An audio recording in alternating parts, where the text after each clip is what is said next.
All right, so are you ready to dive into some seriously cool stuff with me today? I'm ready. Let's do it. Okay, awesome, because we are going deep into a 20-minute lesson plan. And this one is all about helping you master intros. Yeah. You know, like when you meet someone new. Oh, yeah. And sharing your experiences, like how to tell a captivating story. It's all about boosting that conversational charisma so you can ditch those awkward silences and connect with people like a pro. You know what I find really interesting about this plan? It's not just about memorizing lines or, like a script. Yeah. It's about understanding like the psychology behind a truly great introduction. Oh, totally. And they really walk you through it step by step from like warming up those conversational muscles to actually role-playing scenarios. So it's like you're not just learning the theory. Right. You're building real confidence in those practical skills you can actually use out in the wild. I love that. And you know what else I love? Right. How they kick things off with an icebreaker activity. Uh-huh. It's so simple, but so clever. Okay, so picture this. You pair up with someone and you share a unique fact about yourself, something that most people wouldn't guess. Like a little treasure hunt of personal trivia, right? I like that. So what's something most people wouldn't guess about you? Oh, wow. Putting me on the spot already. Exactly. I don't know. Maybe I used to be a competitive ballroom dancer. No way. Yeah, it's true. See, that's what I'm talking about. It gets you thinking, and it's a fantastic way to break the ice without feeling like all eyes are on you, you know? It's true, and it subtly shifts everyone's mindset from feeling like, oh gosh, I have to perform or say something super clever. Exactly. To realizing that, hey, everyone has something interesting to share.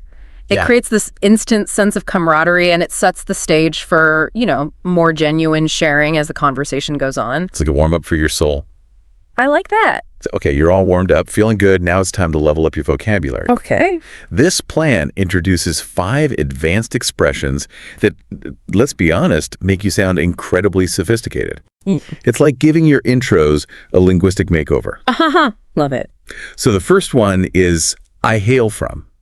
Ooh, fancy. Now, doesn't that sound so much more intriguing than just saying I'm from? Definitely paints a more vivid picture. Right. Instead of just stating a location, you're evoking a sense of origin and background. Yes. Remember the example they used? I hail from a small town nestled in the rolling hills of Tuscany. Oh, stop it. Suddenly, you're not just from Italy, you're from a place with history, with charm. Maybe even some delicious pasta. I'm already picturing the vineyards. Right. And it's not just about sounding fancy. It's about being memorable. Which brings us to the next phrase I'm passionate about. It's engaging, and it tells people what lights you up. What's interesting here is that it's not just about listing hobbies. Yeah. It's about conveying your enthusiasm and even hinting at the values that drive you. That's a good point. So, for example, instead of saying, I like photography, Right. you could say, I'm passionate about capturing the fleeting beauty of everyday moments. Ooh, I like that. It adds depth and personality. It's like you're not just taking pictures. You're an artist capturing those little moments in time. Exactly. Now, this next phrase is a conversation starter. One thing that shaped me was it's an invitation to share a pivotal moment in your life and show how you've evolved. It's a powerful way to create a connection by revealing a piece of your personal journey. And it doesn't have to be, some grand life-altering event. Right. The example they use is, one thing that shaped me was learning to play the guitar as a teenager. Oh. It's relatable, it's intriguing, and it makes you want to know more. It's like a sneak peek into the experiences that have made you who you are today. Exactly. And for those of us who like to explore different interests I've dabbled in. Ooh, I like that one. It's a more playful way to acknowledge experiences that might not define you, but have still enriched your life, Yeah, I think this phrase is particularly useful in more informal settings. It allows you to showcase your curiosity and willingness to try new things without feeling like you have to be an expert in everything. Oh, totally. Imagine saying, I've dabbled in pottery, and let's just say I'm much better at appreciating art than creating it. A little self-deprecating humor, which can instantly put people at ease. That's a great point. Humor can be such a powerful tool for connection. It really can. Now, this last phrase is all about self-awareness. If I had to describe myself in 3 words. Oh, this is a tough one. Talk about a challenge, right? It forces you to distill your essence and think critically about how you want to present yourself to the world. It's a great exercise in personal branding. It is. The example they give is curious, creative, and compassionate. Nice. And notice how these words not only describe personality traits, but also suggest values and a way of approaching the world. It's like a mini mission statement for your life. Exactly. Okay, so we've got this arsenal of impressive vocabulary, but how do we actually use it to craft a killer introduction? That's the big question, right? Well, that's where the guided practice section comes in. Okay. This is where they give you a structured template and an example introduction that flows beautifully. I love a good template. Me too. Because, sometimes you just need that little bit of structure. This template is so valuable because it helps you avoid those dreaded ums and ahs, the ones that can creep in. Oh, yeah. And make you sound less confident. Totally. It provides a framework to follow so your thoughts can flow more naturally, making you sound polished and prepared. It's like having training wheels for your conversation. Aha. I love that. And the example they give, it's golden. It goes something like this. Hi, I'm Elena. I hail from sunny Barcelona, Spain. Currently, I'm working as a software engineer for a startup. One thing that shaped me was traveling solo for 6 months through Southeast Asia.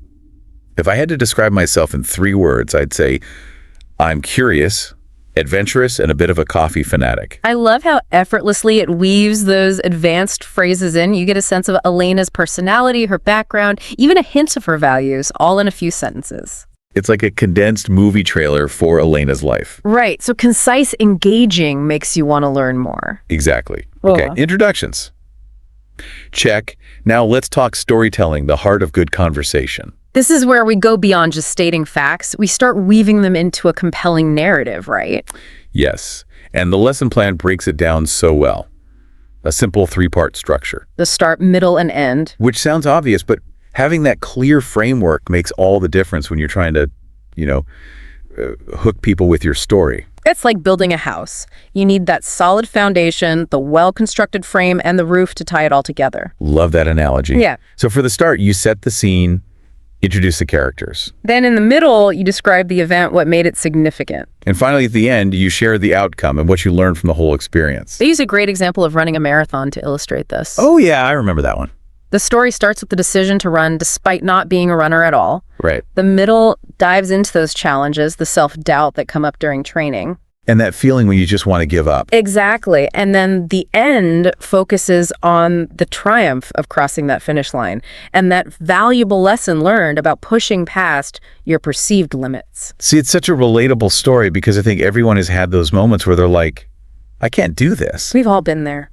But then you find that inner strength and you keep going. But what makes this story so effective is the details. Yeah, the details are everything. Describing the feeling of wanting to quit at mile 18 or that overwhelming sense of accomplishment at the finish line. Exactly. It's those details that bring the story to life and let the listener connect with the emotions behind it. It's not just what happened, it's how it made you feel. Right. Okay, so structure, we got it. But what about delivery? How do we make sure our stories land with impact? That's where the role-playing activity comes in. Ooh, this is where the rubber meets the road. Exactly. So the lesson plan has, you imagine you're at a networking event, okay? And you have to introduce yourself and share a story or an interesting fact. I can see how some people might be hesitant to role play. Oh, for sure. It can feel awkward, especially if you're not used to putting yourself out there. But isn't that kind of the point, to get comfortable with those feelings and develop the confidence to share your story, even when you're feeling a bit vulnerable? Absolutely. It's like any skill, the more you practice, the more natural it becomes. Yeah. And the beauty of role-playing is that safe environment. You know, you can experiment, get feedback, refine your approach without the pressure of a real-life situation. It's like a dress rehearsal before opening night. Exactly. And speaking of wrapping things up, the lesson plan ends with reflection and homework.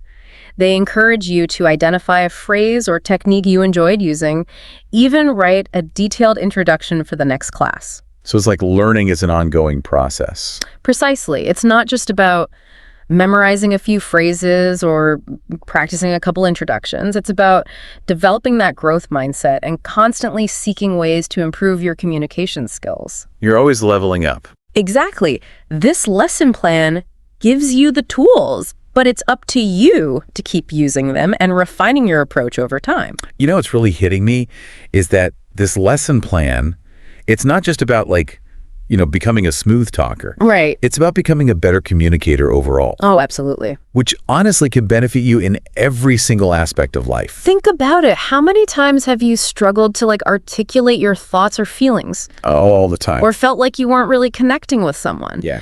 This lesson plan gives you the tools to bridge those communication gaps and build stronger, more meaningful relationships. It's funny, we often think of communication as something that just, happens Yeah. naturally, but it's really a skill. It is. And like any skill, it takes practice and intention to develop. What I find fascinating is that even though we communicate all the time, constantly, Yeah. we rarely take the time to actually analyze how we do it. That's so true. This lesson plan encourages you to become more mindful of your communication style and to identify areas where you can improve. So it's like having a personal trainer, but for your communication skills. Exactly. It helps you pinpoint your strengths, work on your weaknesses, and ultimately become a more confident and effective communicator. And the best part is you can see the results in real time, you Right. know? As you practice these techniques, you'll notice that conversations flow more easily, connections deepen, and misunderstandings become less frequent.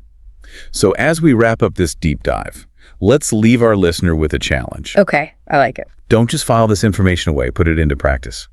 I challenge you to try out one of these techniques today. Yes, don't wait for the perfect opportunity. Start small. Maybe you try out one of those power phrases at your next meeting, Ooh, good one. or share a story with a friend using that start, middle, and end structure we talked about. Pay attention to how people respond. You might be surprised by the impact a few well-chosen words or a well-told story can have. And most importantly, have fun with it. Communicating shouldn't feel like a chore. It should be an opportunity to connect, to share, and to express yourself authentically. Every conversation is a chance to learn and grow. So embrace those opportunities and watch as your communication skills blossom. You got this. We have absolute faith in your ability to become a more confident and engaging communicator. Until next time, happy connecting.